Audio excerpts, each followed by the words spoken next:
responsables de generar energías limpias en México lograron contratos con negociaciones sucias. Esto dijo el presidente López Obrador, quien frente a las críticas y protestas de inversionistas señaló que en lugar de demandar deberían ofrecer disculpas y aceptar que se excedieron. ¿Es así? Veamos en contexto.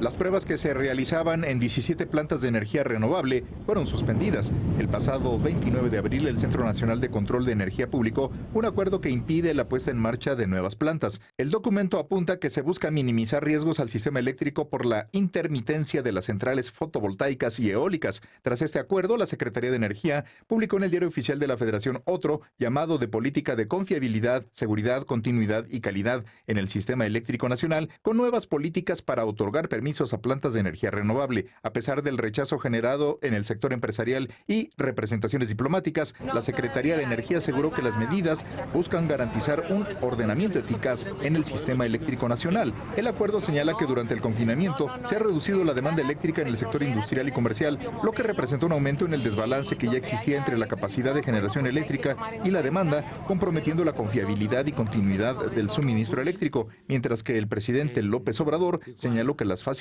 dadas previamente a las empresas productoras de energías renovables dejaron de lado a la Comisión Federal de Electricidad. Según el acuerdo publicado por CENER, la CFE será responsable del diseño y ejecución de la expansión del sistema eléctrico. La Asociación Mexicana de Energía Eólica informó que estas medidas afectan a una inversión directa por más de 6.400 millones de dólares, 29.517 empleos y 44 proyectos de generación de energía. Punto y contrapunto.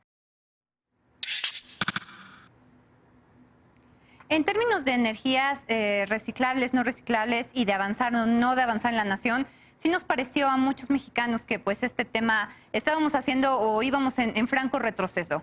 Pero hay algunos en esta administración que dicen que no, que estamos aún luchando contra la corrupción. No sé nuestros panelistas esta noche cómo lo ven, cómo tenemos que entender este tema. Todos los contratos que fomentaban la energía limpia fueron conseguidos con negocios turbios, o tienen un buen camino para las demandas que ahora van a presentar. No sé quién quiera empezar. Lecona, ¿cómo lo vemos? Pues ya lo hablábamos el lunes. Yo no sé, no tengo la información y nadie nos ha dado la información de si absolutamente todos los contratos eran sucios, ¿no? Hoy hay historias ya que han salido sobre las afectaciones que definitivamente sí muchos proyectos han hecho en contra de comunidades y esta rapacidad con la que muchas veces las empresas transnacionales actúan, ¿no? Entonces, definitivamente hay ahí un tema que es innegable y creo que yo volvería a lo mismo. La insistencia es por qué las cosas se hacen de esta forma, por qué en el momento en el que estamos se sigue dinamitando la confianza, apostándole a hacerlo en este sector, a hacer este tipo de cosas con la experiencia que ya teníamos, que generó todo tipo de incertidumbres con la licitación de la refinería de Dos Bocas. Y algo que me llama particularmente la atención es que hace un rato veo una carta a la opinión pública de la CFE donde habla de las suspensiones que ya consiguieron algunas empresas, suspensiones mediante el juicio de amparo que han promovido en contra de este acuerdo que se publicó el viernes en la tarde. Y me llama la atención porque ¿qué hace la CFE, que es una de las empresas reguladas, es una empresa, es una competidora, con información de los argumentos que utilizaron los jueces federales para otorgar la suspensión? ¿Quién está dando esa información a CFE? No debería tener CFE esa información porque de ninguna forma es autoridad responsable en los litigios que se están haciendo. Litigios que, por cierto, pues quién sabe cuánto tiempo nos van a llevar y los miles de millones de dólares que puede implicar eventualmente de costas al Estado si son vencidos el juicio y que va a pasar incluso esa deuda va a terminar siendo una herencia para el siguiente sexenio. Qué grave cuando lo pones en términos así. Sí, Eder. En el programa anterior platicábamos que la energía renovable es intermitente. Cuando se habla de las oscilaciones de la inyección, las fuertes oscilaciones, voy a poner un ejemplo que hemos vivido en nuestros hogares, la mayoría de la población. A veces, cuando hay descargas eléctricas, se llegan a descomponer algunos de nuestros aparatos. Esas mismas descargas, cuando hay con las energías renovables, que también llega a dar bajones o subidas de energía, se afectan los generadores y la infraestructura que pertenece a CFE, la red que pertenece a la nación, y entonces esos costos de las afectaciones no los cubrían las empresas extranjeras. Otra cosa que no cubrían las empresas extranjeras es el costo por el condensador sincrónico, que ya les explicaba la otra vez. Cada que tiene la energía eólica, por ejemplo, que tiene un bajón y que porque no hay suficiente viento, entonces tienen que activar, para que genere energía, se tiene que activar las aspas, y eso es con el condensador sincrónico,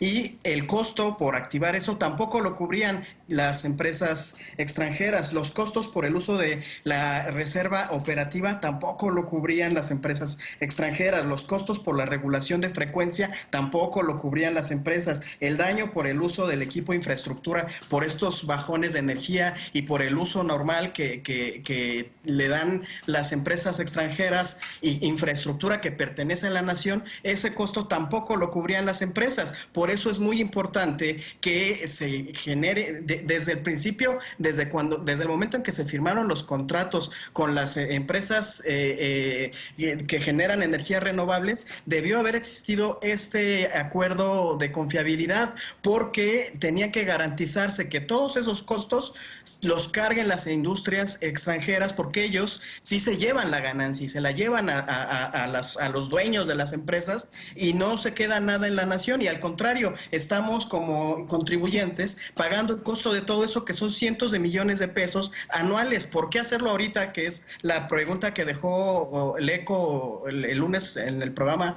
anterior. Pues justamente porque estamos en un proceso de recesión en donde de por sí es una complicación mantener el costo de la energía eléctrica en todos los hogares, y encima tenemos que estar pagándoles el costo por la operación para que ellos se sigan llevando las ganancias. Se llevan las ganancias y los costos sí los carga la nación. Eso no era justo, y ahora se está corrigiendo con este acuerdo de confiabilidad.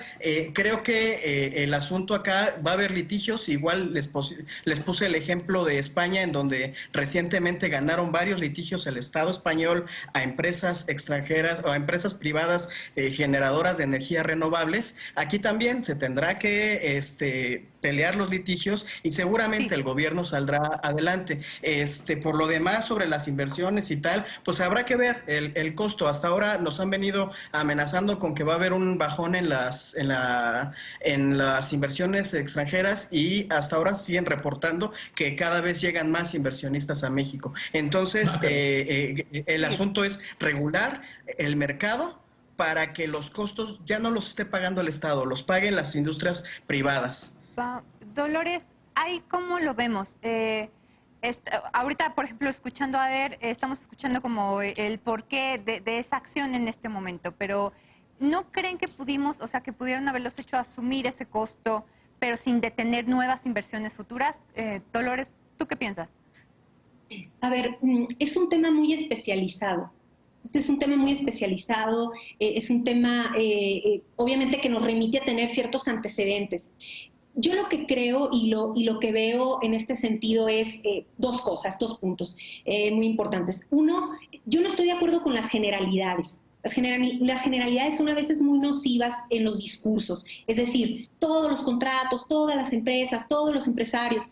Hay casos, hay que poner la investigación, en todo caso, en quienes, digamos, han violado ciertas cuestiones. Ahora, a mí me parece necesario que como Estado mexicano sí transitemos hacia una política energética propia. Y eso requiere movimientos, y eso requiere posturas, y eso obviamente va a traer contrapuntos, porque siempre habrá quien pueda o piense que lo haría mejor, ¿no? O sea, ¿cuál es el mejor momento para hacer tal cosa, ¿no? El punto es que se tienen que tomar decisiones en política y en el gobierno, se tienen que tomar decisiones y definitivamente la Cuarta Transformación ha dejado claro que tiene una visión muy nacional. Esa parte a mí, debo decir, yo admito, a mí me gusta esa parte nacional. Todos los países, Ana, tienen reglas propias. Ahora, lo que debemos de vigilar y ver y debatir, por supuesto, es que sean efectivas, ¿no? Ese sería mi punto. No, y totalmente de acuerdo, Dolores, pero por ejemplo yo ahí cuestionaría y me gustaría que tú nos ayudaras, no sé, a entenderlo, Lisa. Si México, como nos señala Dolores, aspira a tener una política energética propia, que como pues todas las naciones debería de tener, ¿no tendría que ser pues una política energética propia que vaya como en pro de la modernidad y no como en un retroceso, de lugar de seguirnos concentrando en una política energética de carbón y concentrar en la gasolina, pues aprovechar las energías limpias como ya lo están haciendo muchas otras naciones en el mundo o como muchos estados de la República? De hecho ya iban en aquella dirección y pues con esta medida ahora se ven pues detenidas. A ver, es que lo más importante aquí es distinguir política energética de nacionalismo energético. O sea, ¿puede una política energética ser ideológicamente y operativamente nacionalista? Sí, creo que esa es la apuesta de la 4T. Pero hay varios puntos que es importante clarificar a la audiencia sobre las cosas técnicas que compartía Eder, un poco como para en esta estrategia del confunde y vencerás con los tecnicismos. Pues el principal problema no es tanto la distribución como es el almacenamiento de la energía producida por fuerza eólica, ¿no? Es el principal problema de Alemania, que es un caso que yo conozco muy bien por mi familia política, y que precisamente muchas veces terminas tirando energía porque no tienes en dónde almacenarla. Pero aquí es importantísimo darnos cuenta respecto a la pregunta que hacía Lecona de por qué ahora, que no es el por qué ahora en el momento político nada más, que les encanta siempre traer a cuenta, sino es también el momento de la industria en este momento, en donde el confinamiento está provocando una reducción significativa de la demanda aquí y en Alemania y en muchísimos otros lugares por el paro de la actividad industrial. Hacer este tipo de cambios y de medidas en contra de las energías renovables en un momento de baja demanda es un balazo en el pie para la posible modernización rápida de esa misma industria.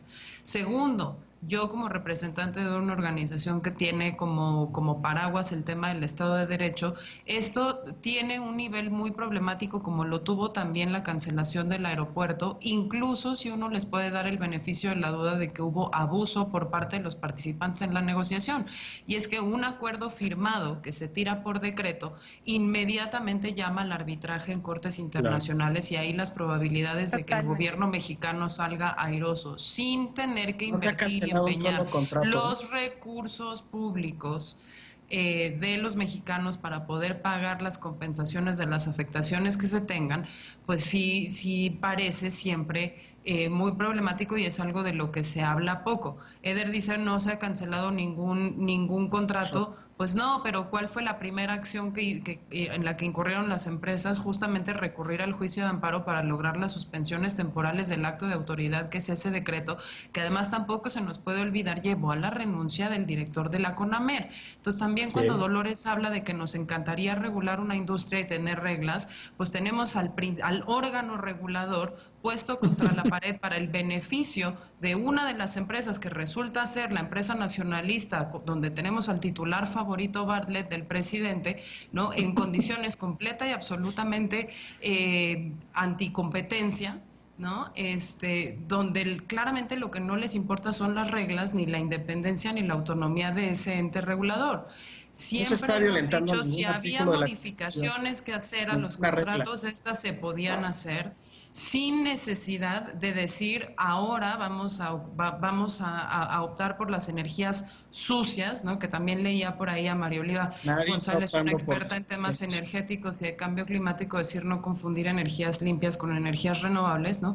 Acá estamos apostando por las no renovables y las sucias, ¿no? Sí. Entonces, cuando Eder dice no hay ningún beneficio de este tipo de cosas, pues se le está olvidando también factorizar el beneficio medioambiental y de eficiencia que podríamos tener. Y la última cosa, la huella de carbono cada que hay un bajón de energía es impresionante. No hay política energética que sea capaz de ser sostenida al 100% por la inversión pública, porque los presupuestos públicos son juegos de suma cero. Entonces, hagamos nosotros la investigación, hagamos nosotros toda la exploración, todas las pruebas que estaban haciendo, con la compra de toda esa tecnología y esa expertise, y a ver a qué se lo recortamos, a jóvenes construyendo el futuro, a personas sembrando vida, o a dónde, porque el presidente quiere que de todos modos sus programas sociales sigan intocados. Entonces, muy bien. O mantenemos eso, o mantenemos los litigios y mantenemos la pérdida de inversión, pero todo al mismo tiempo no se puede mantener. No hay pérdida de inversión. Definitivamente, miren, es un tema que vean cómo nos pone a todos, y qué bueno que esta generación estamos discutiendo la posibilidad o no, la vida o la muerte de las energías limpias por fin en México. Y pues vamos a una pausa y regresamos con la paparrucha.